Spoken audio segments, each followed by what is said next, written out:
Welcome to the Been There, Done That podcast with Angela Dunn Cartledge.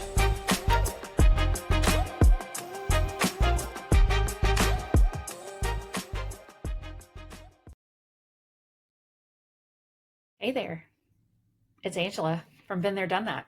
If you're navigating the wild, unpredictable world of grief, I want to invite you to something special. It's called Messy Mornings, and it's our free weekly newsletter filled with real talk, gentle reminders, and support that actually meets you where you are. Each week, I'll send you stories, reflections, healing prompts straight to your inbox. No fluff, no pressure, just the space to release, feel, and heal. You don't have to do this alone. Head over to donethatpodcast.com and sign up for Messy Mornings. It's totally free and it's made with you in mind. I've been there, and let's walk through this together. Hi, everyone. You're listening to the Been There, Done That podcast, and I am your host, Angela Dunn Cartledge. I am here with Patrick Eilers, and we are going to talk about partner betrayal and the grief that comes along with that. Thank you so much for being here, Patrick. I'm so excited to have this conversation. Thanks, Angela. I'm really looking forward to our podcast today. Great to be here. Thanks so much for having me on, and I'm looking forward to our conversation too. I would love for you to introduce yourself to the audience and tell us a little bit about your work and what brought you to the show. Yeah, absolutely. So my name is Patrick Eilers. I'm a licensed professional counselor in the state of Michigan. I've been a professional counselor now for 9 years. I've worked in a variety of different settings in my career. Beginning of my career, I was kind of a generalized practitioner. Basically, I kind of worked with a lot of different diagnoses, a lot of different ages, couples, individuals for the most part. At that point in my career, my youngest client was 5, my oldest client was 62. So I kind of had a wide range of working with people at the beginning of my career. I taught for a couple of years as an adjunct professor at Concordia University and at Jackson College here in Michigan. Taught intro to psychology for a couple semesters. That was really cool. Had a chance to kind of see that side of it, of the field, a little bit different than kind of the therapy world and kind of different than being a student. That was a lot of fun to have a chance to do that. Then in 2019, I had the opportunity to move to a startup practice, a practice that was kind of getting started. They were expanding from really a single office to a secondary city, and that was really cool. Getting a chance to see, basically we kind of created our own culture. We had a great team there of people that were, really working with the particular community we're in. And then after COVID, that kind of split apart, and so we had an opportunity to move to North Point, which is where I was the last 4 years, and that was more of a specialty space. I never had been a specialist at that point in my career. First opportunity having a chance to do that. I became a certified sex addiction therapist at the time. I'm no longer a certified sex addiction therapist, and we can talk about that kind of as we go. In that kind of season of my career, I was working specifically with sexual addiction recovery, which is some of the conversation we're going to have today. And that's where it relates to partner betrayal trauma and some of those kind of things, working with those folks. At the end of 2024, I decided to forge kind of in my own business. I started a coaching and kind of consulting business around working with people's personal wellness, but also working on mental personal wellness, but also working with helping to be a consultant for mental health practices, because a lot of practices really struggle with keeping good clinicians and maintaining, a good culture. A lot of times owners really struggle being kind of that dual role of, being an owner and a therapist. It's a role that's really hard to kind of find that balance to. That's kind of a shelving project right now. I kind of put it in the back burner. It just didn't take off like I'd hoped it would. Again, you kind of have to go where people are in a need. And so now I'm kind of back in the general practitioner space, but which has been great for me. I really enjoyed going back to that space, and it's something I know, and I enjoy working with the clients that I've been working with over the last few weeks and months. So yes, that's kind of where I'm at. I'm kind of I'm moving out of my transitional phase, I guess. I'd say I'm kind of going back, like I said, being more of a general practitioner.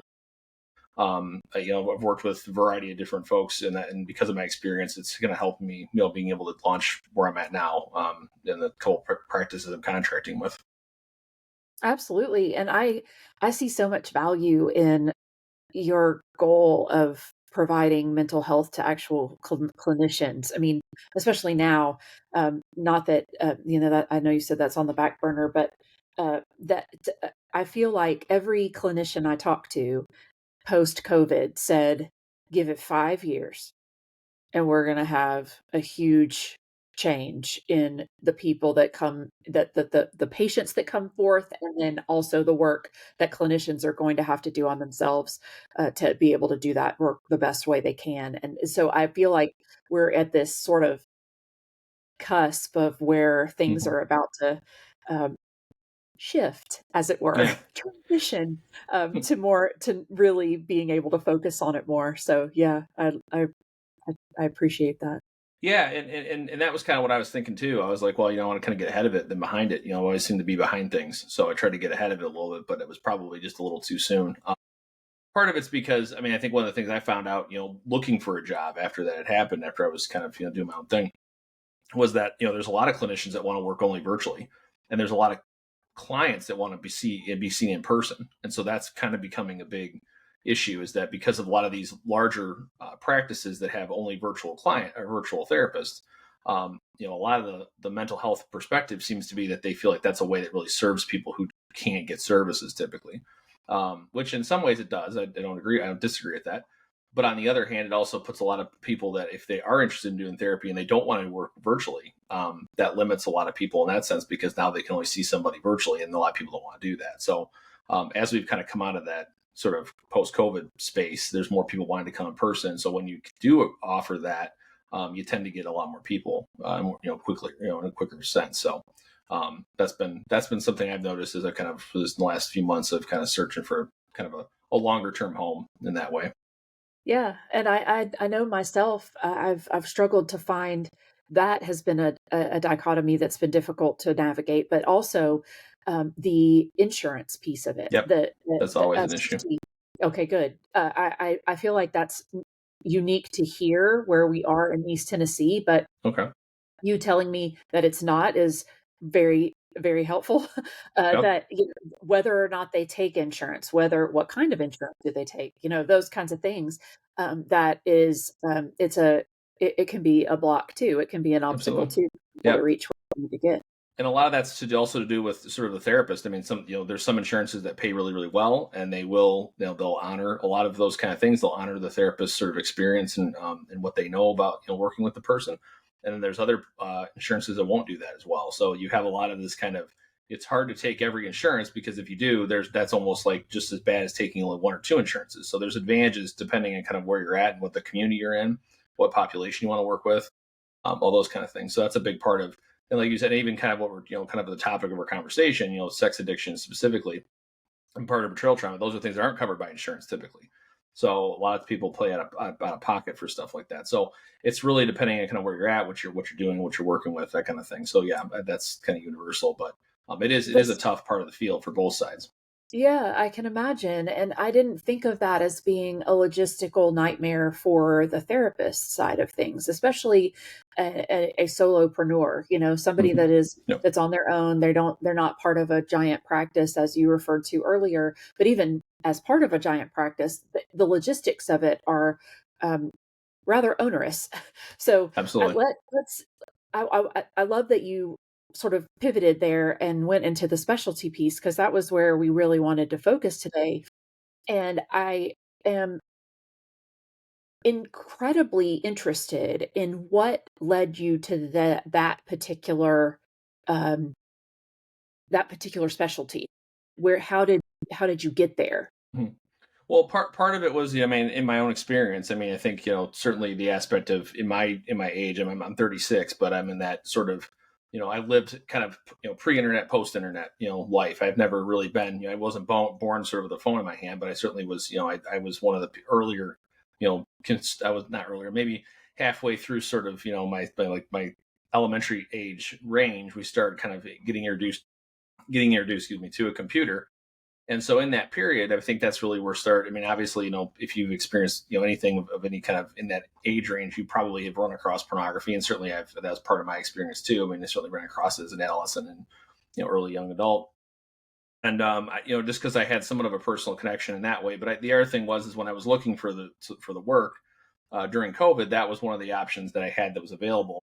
And they didn't really necessarily hire me to do that. They originally hired me to work with couples, And now again, that's another area that can be, it's a specialty in itself, is working when you work with a relationship, or groups or anybody like that. But certainly couples is kind of its own specialty too.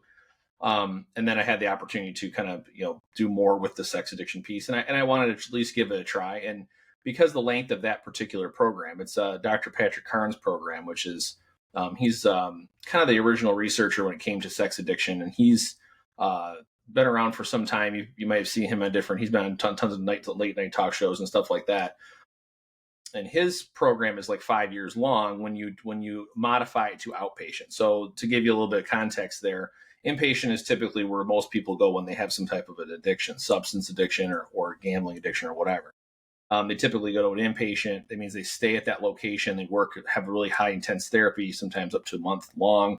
Then they get released, and then they are released. They're completed. They're kind of, depending on the situation, they may be released in that sense, and then they're going to be sent to another like outpatient therapist that's going to work with them kind of the weekly, what we typically know as common therapy in that way. Now, the program I worked for, the company I worked for, actually took the same inpatient program, which is about a month long, 40 days or so, and modified that to be outpatient. So if you think about 12 step is 12 steps until you're completed, so to speak, and a lot of people will go through those 12 steps multiple times. This program is about 30 steps, so it's much more in depth. There's a lot more to it. So for most people going through the inpatient part, I mean, they're going to get all that kind of at one fell swoop, so to speak. They're going to do it all at once. They're going to be done. They're going to kind of move forward. They'll probably work with somebody who's a CSAT or something like that outside of that, just to help them maintain and kind of get back to a stability.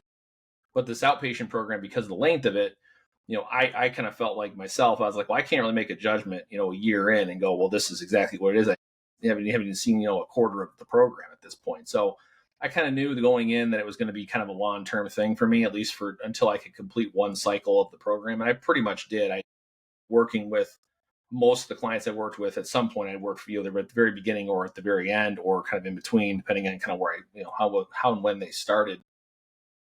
So it ended up working out that I ended up, after 4 years, I kind of had a pretty good idea. Like, this probably is not my long-term space for various reasons, but certainly that aspect of when you work with a specialty, and this is the one downside of it, I would say, is that, it becomes very repetitious. So you don't necessarily, your same therapeutic skills that you can use outside of a program don't always translate. So you kind of, I won't use the word you become dull, but you become kind of, it just becomes a lot easier to kind of just get into a routine and settle in, which in some ways isn't bad, but in other ways, kind of can really, it doesn't help you become, I think, a stronger therapist in that way.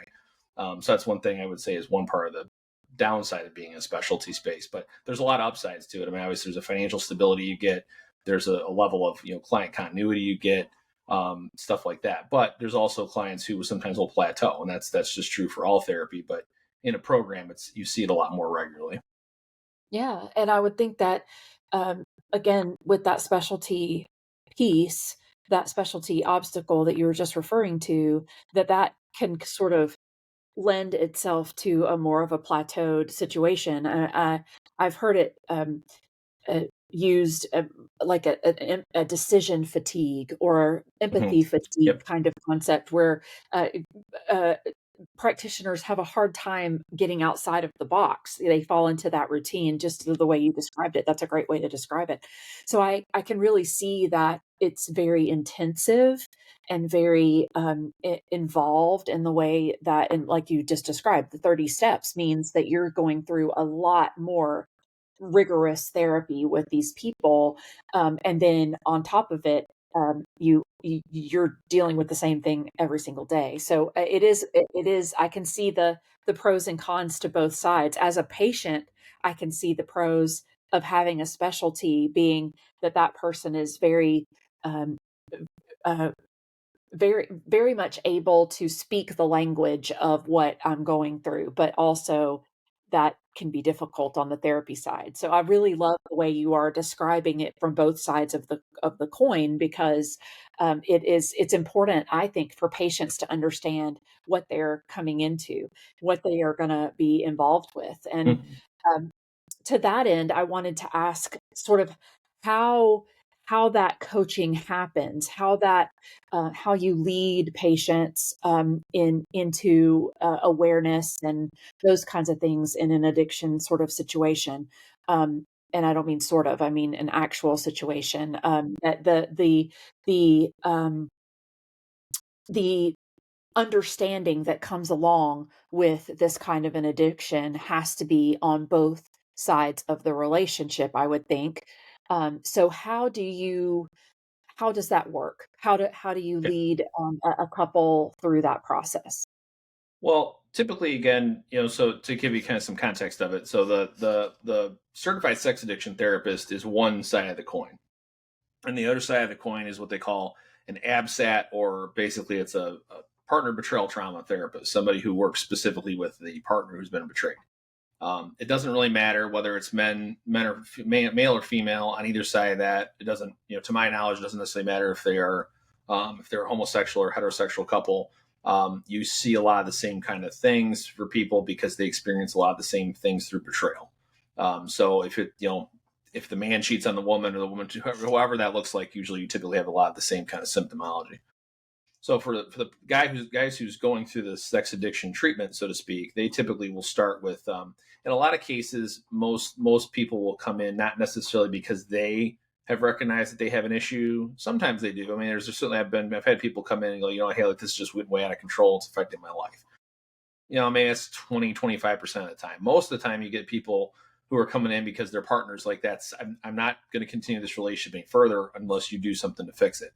And that's usually the attitude of most of the partners. They have a very strict perspective of, like, you have to be the one that fixes it. And it's always hard to tell people this, but basically reality is that the analogy I like to use, or I used to use for people, is that, it's like a fish tank. A fish tank is like, that's like the relationship. There's a lot of living organisms in it, and there's clean water and all those kind of things. When you introduce a betrayal, it's like dropping a couple, drops of food coloring in the water, and the water turns whatever color that is. And the only way you can really be able to heal it is that you can't take the water out, right? Because if you take the water out, everything dies. But if you learn how to adapt and work together, then you'll understand how you're going to be able to survive now with this colored water, so to speak. And that's more or less what happens with betrayals. The betrayer can't necessarily fix what the partner is experiencing. I mean, they can do some things to help it, absolutely, but to be able to make that person's wound be completely healed is relatively impossible, I feel like. So what happens is typically the person who's the addict or the betrayer will typically go through what they call a sexual dependency inventory. It's essentially an assessment that gives us as a clinician a better idea of, what is this person really struggling with? What's their experience has been like? It basically looks for, how honest you've been, how lying you are. So we could kind of figure some of those things out pretty quickly. And there's a numbers system. Once you kind of cross a certain threshold, you're more likely to be an addict in that way. Again, I always used to look at the SDI as basically a kind of a compass of, where was the worst moment in your life kind of thing. And then there's a lot of stuff beyond, behind that, so to speak. So, you might have had one singular episode, but that, it might have put you on a high number, so to speak, but that doesn't necessarily mean that's been your lifestyle. So, but at the same time, that also can give us an idea of how deep the wounds can be as far as what betrayal may look like. So typically when you work with the person who wants to get into the program, there's a series of things they have to go through and books they have to read and things we're going to, kind of, and that really guides the therapy part of it, right? It guides the whole kind of roadmap, so to speak, of kind of where we're going. And then for the partners, I mean, again, I was never an ABSAT, so I don't really work with the partner betrayal in that sense. I was always kind of working with the guys that were on the other side of it. But the betrayer piece is very similar. They get kind of involved and they work with somebody who specializes in working with that trauma and helping them understand kind of what their body's going through, what their mind's going through, the state of the relationship, understanding their own boundaries, that kind of thing. And eventually, somewhere along, eventually, depending on how it goes, you want to eventually bring them together and start working on the relationship. But you have to kind of build a foundation for both of them having safety and understanding themselves and being able to kind of move forward in that sense. So there's some things there with that I think are, there's a lot of it's complicated to kind of explain, in a real short time, but the way it typically works, like, yeah, you do a lot of individual work until you can kind of bring them together. And in most cases, they may have to do what they call a therapeutic disclosure, meaning that the betrayer will have to share or will share with the partner willingly, through like a letter that's, architected with the therapist, about some of the things that they've done, and to be able to really expose what the truth is. You really can't build a relationship back up again unless you know what the foundation of what that looks like. And a lot of times most people will, if they've betrayed the relationship, they'll typically just kind of dump all that stuff on the partner, and that usually makes things way worse. So we always used to, my boss used to say, like, don't, you can't take you can't put the toothpaste back in the tube kind of thing. So you always want to make sure that whatever you're going to share is something that's going to be in a space of, safety in that way, because that is what usually elevates a lot of those types of betrayal symptoms for a partner. But if you just all of a sudden, hey, this is all the stuff I've done, and you feel a lot better in the moment, right? But then they're left carrying that, and that's kind of true about most. I think that's very true for most, like any kind of therapy, or like just anytime you're sharing something heavy, right? You're transferring that energy, so to speak, or those things to somebody else, and they have to kind of navigate that in that way. So if they don't do it in a healthy way, that can end up that can be really detrimental to the relationship. So that's some things in that way. I think that kind of are, if that makes sense, kind of bringing that together. And those are some things we typically see kind of getting people in the program. Yeah, absolutely. And I what I see there is so many opportunities for forks in the road, as it were. Opportunities where things have to shift. And okay, you kind of brought up something important. We need to focus on that for a minute. And I sort of wanted to take the tact that um, I've always heard that it's a very banal statement, but that hurt people hurt. And so in those situations where there is that betrayal, the partner that is betrayed probably has previous trauma that they're working through, but also so does the person that is doing the Mm-hmm. betraying. And Yep. so how um am I correct? Let me say it that way, that there is a lot of uh branches in the tree, that there are a lot of opportunities to go in a few different directions and focus on some opportunities for healing along the way? Or is it really um because of the addiction piece, it becomes more of a foundation that then really has one path out of it? Yeah, and that's always a great question, because I think and again, I'm going to give you the most cliche answer ever, is that it depends on person to person. But the reality of it is the fact that there is a lot of that like you said, there are a ton of branches typically for a person if they've gone through a lot of trauma, and it really depends on the level of trauma that they've experienced. What I've seen, at least from the perspective of guys that have worked with the program, typically, at least when that was occurring, they may have had some trauma, and they also may not have had trauma, depending on. And I say trauma, I mean, like, I would say more physical trauma or sexual abuse. Those sometimes those are part of people's stories, but for the most part, at least the younger guys anyway, would have a similar story to kind of like with me. Like they learned this as a coping skill, and they didn't think it was something that was that big of an issue. So there was more of those kind of folks, I think, than necessarily ones that had been through some type of some type of a real physical abuse or sexual abuse kind of story. Now, for partners, on the other hand, and I think this just kind of speaks to kind of the general idea of dating in 2025. Betrayal is probably more expected than not. And so there's, to some degree, especially if you're a partner that's in a relationship who's been cheated on multiple times, you're almost coming in expecting that's going to, and actually I would say that there are people who do expect that to happen. They don't even expect that their partner to be faithful. And so there's an element of that how much of that is, they've accepted it, how much of it still is affecting them.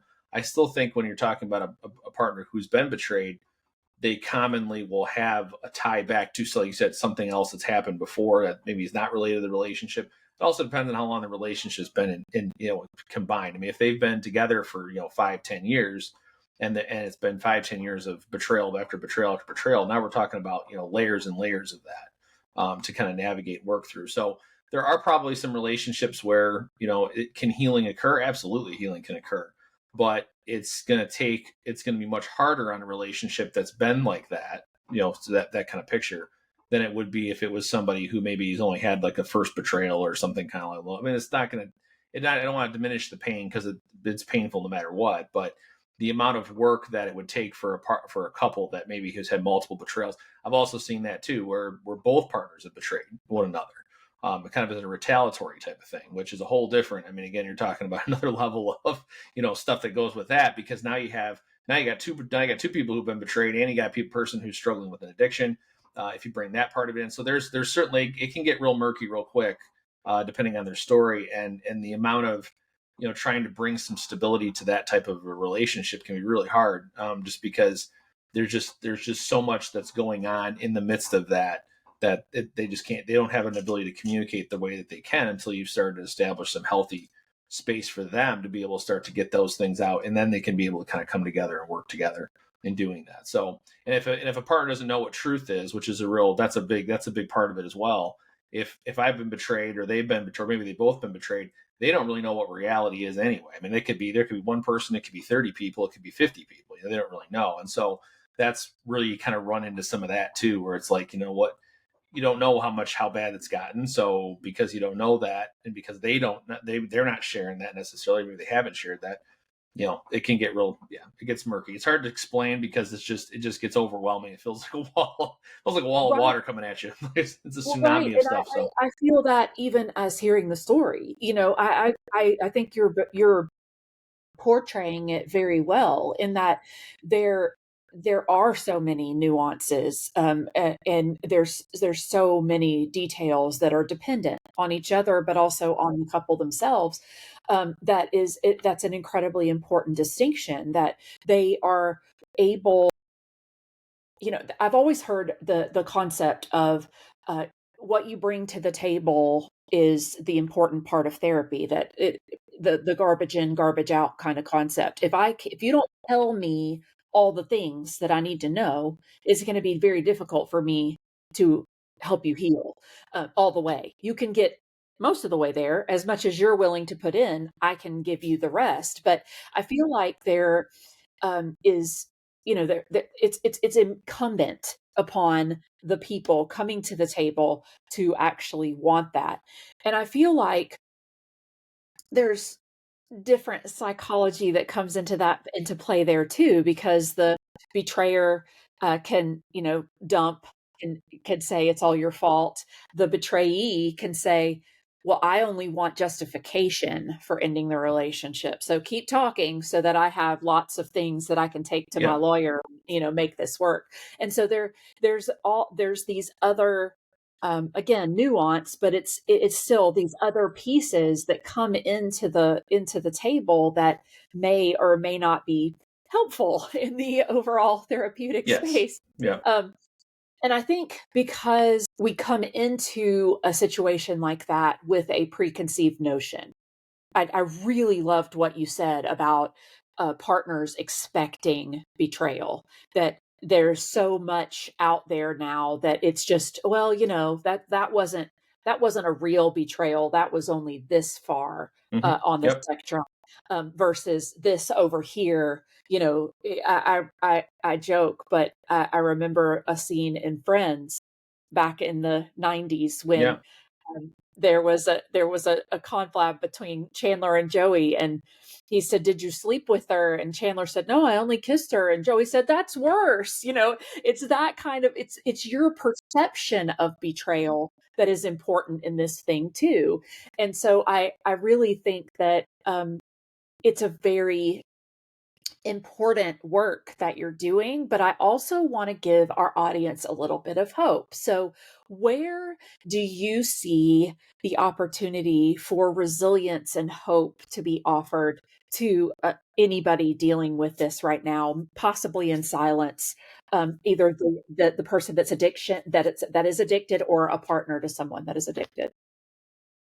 yeah. There's a lot of resources that are available, but I guess I would look at a couple things. I mean, I think the first thing is, especially from a perspective of the men I've worked with, and certainly the idea. One of the things I hear a lot, and I've mentioned this in our podcast I've been on, is that a lot of people will say, like, I wish it just would go away, right? I wish it just, if we could just remove all the sexuality that's online and on around the culture and those kind of things. And I always said, I always feel like there's no way we can remove it, but can we learn how to navigate around it? I think that that's a really big part of that, and a lot of that comes to your own self-awareness. Where's your my example I used to give, or I still give people, is where's your windmill from Back to the Future 3? There's the scene when they're pushing the DeLorean with the train, and they talk about this windmill. And there's this windmill, and basically the windmill is the sign of once you go past that, we can't stop the DeLorean. It's going to go over the cliff. So it's either we're going to make it or we're not. And a lot of people have these windmill experiences in their life where they know that if they do whatever it is, whatever that next step is going to lead them into that type of behavior. So online behavior I'll just give you an example. A pretty easy one is Instagram's a very easy one to give, because what happens is you go click on the magnifying glass and you've got all these different pictures of, if you're a man, women that are hiking and, doing all these things that are not sexualized activities, but they become sexualized because of poses and clothes and way things look and things like that. And if that starts your mind thinking about, pornography, or thinking about cheating, or thinking about reaching out to somebody or whatever, doesn't mean others that's for everybody, but certainly the ones that it does affect that way, that's your windmill. If you go past that, then you're going to act out in that way. That's just one example from a perspective of, like, that's what therapy helps you understand, helps you learn, helps you how to put good boundaries around that. From a very practical perspective, I always tell people, don't take the phone to the bathroom. That's a huge place where people can take it, where it just is isolated and they can do whatever they want to do for as long as they want to do it, and they have the justification of, well, I'm in the bathroom, right? So that's I think about back in the day when we had cord phone wouldn't go in the bathroom. It would. So why does the cell phone go? So same kind of thing. And so it's the same, those kind of boundaries really can make a huge difference from a perspective of, what you're able to do. And then again, the phone is such an intimate device. People have such intimacy with the phone in a way that they probably don't have any other intimacy with any other device, maybe in the history of humanity, is the amount of where the phone can go and what it's allowed to do and what's allowed to be part of.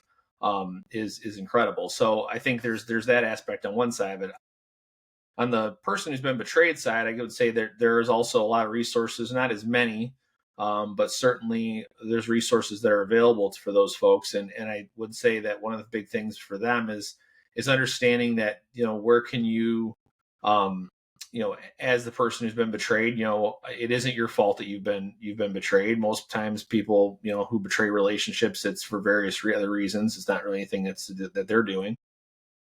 Again, relationships are 50, well, let's say they're 50-50, but they're equally responsible for making and maintaining, from that perspective.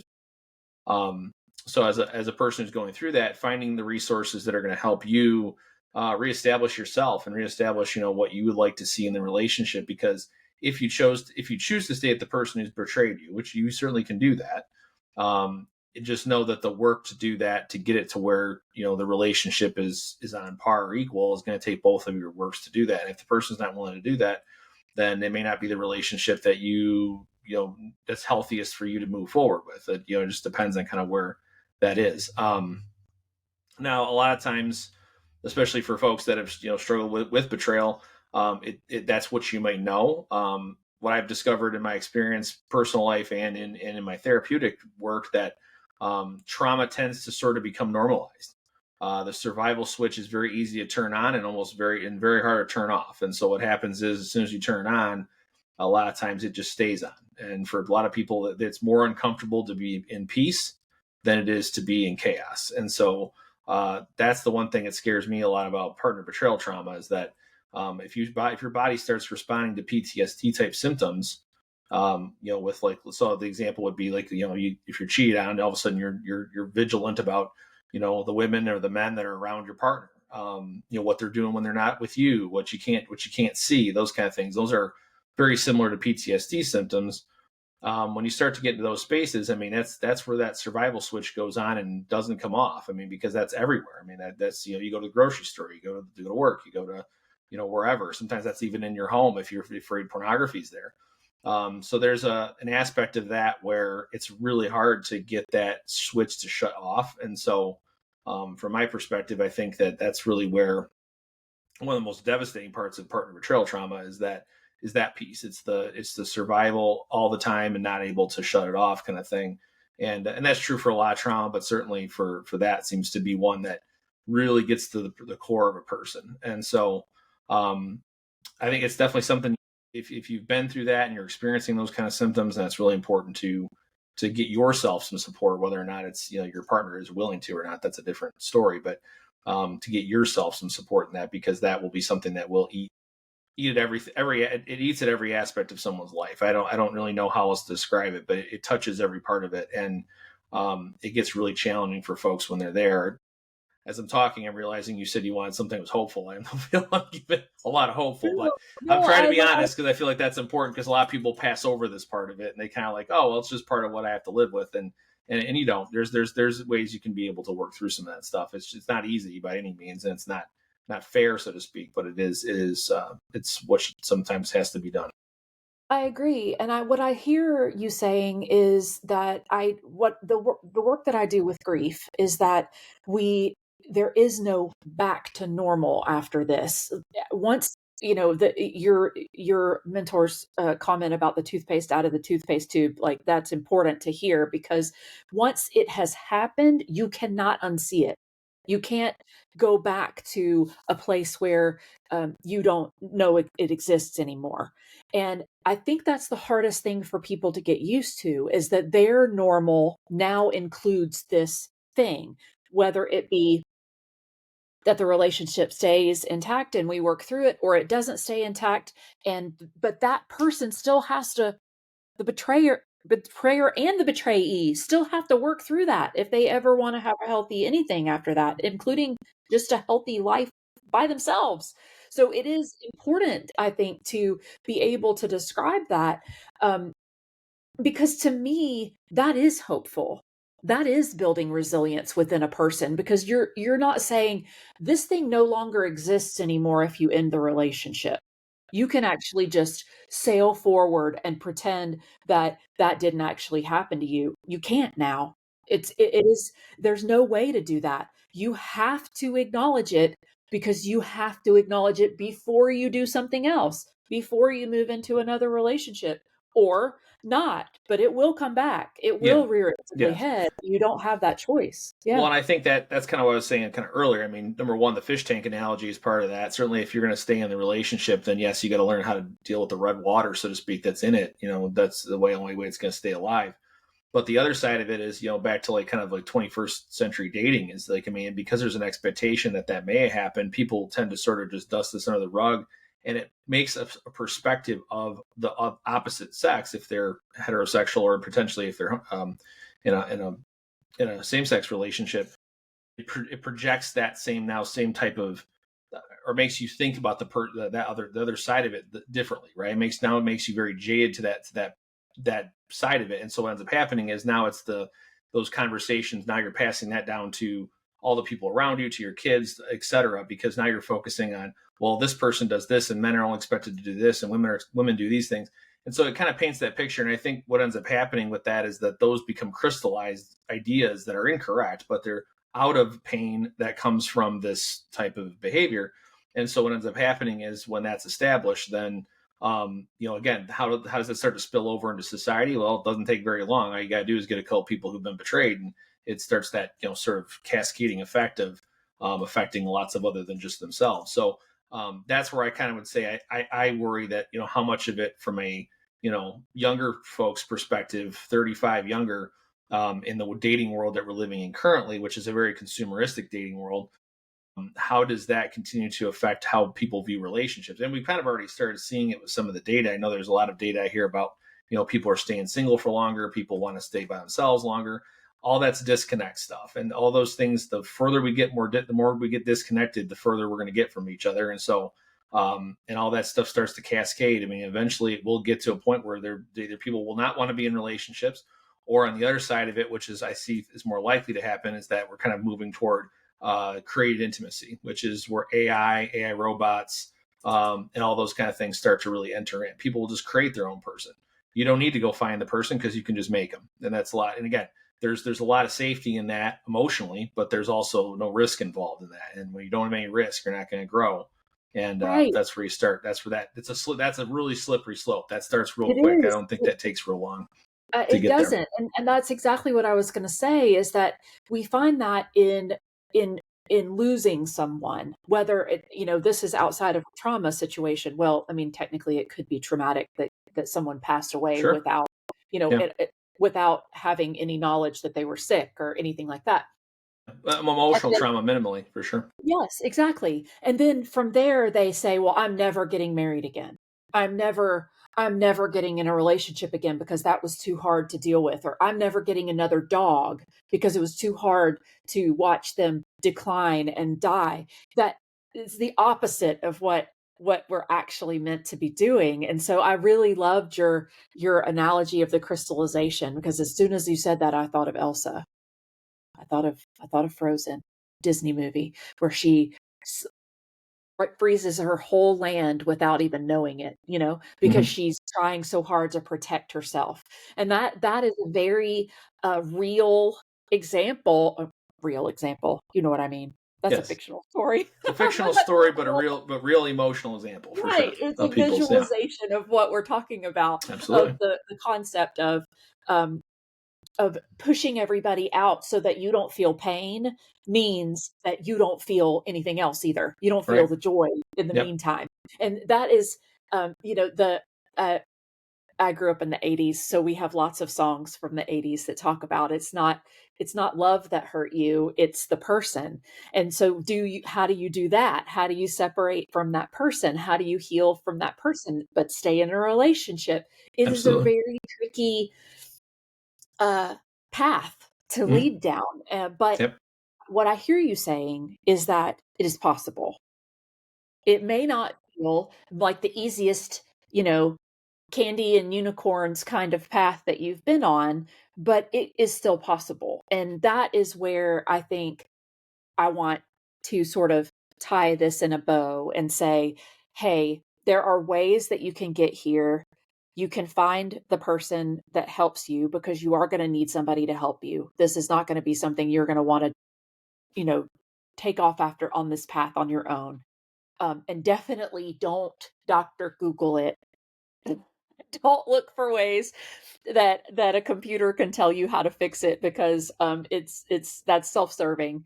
Uh, I want to sort of leave our audience with this.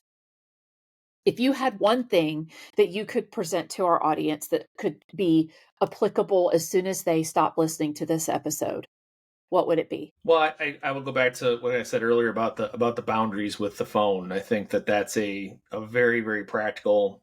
You could start that today. You don't even need to start tomorrow, kind of thing. The ability to be able to put the phone away from areas where it's going to be most likely interfering with your life. If that's with other people, if it's in the bathroom, if it's in the bedroom, wherever the case is, having a place for the phone that it goes as being a central location and getting away from it being kind of in those intimate spaces. I think the more it goes to places, the more likely you're going to not only have temptation to act out if you struggle with those behaviors, but the other side of it is just to be distracted.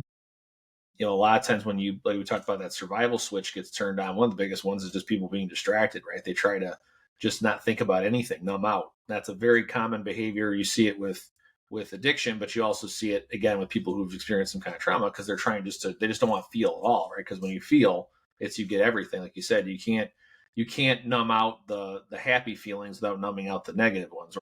They're kind of like a rain, like kind of like the rainbow. You get all the colors, regardless of whether or not you want them. That's the colors you get, and so it's hard to, you can't really numb out one emotion and try to embrace the others. I mean, people try to do it all the time, and it doesn't work. Part of it is emotions are not what you're not. I'll put it this way: emotions are not defining. They don't define who we are. They are like antennas to help us understand what's going on around us and what we experienced.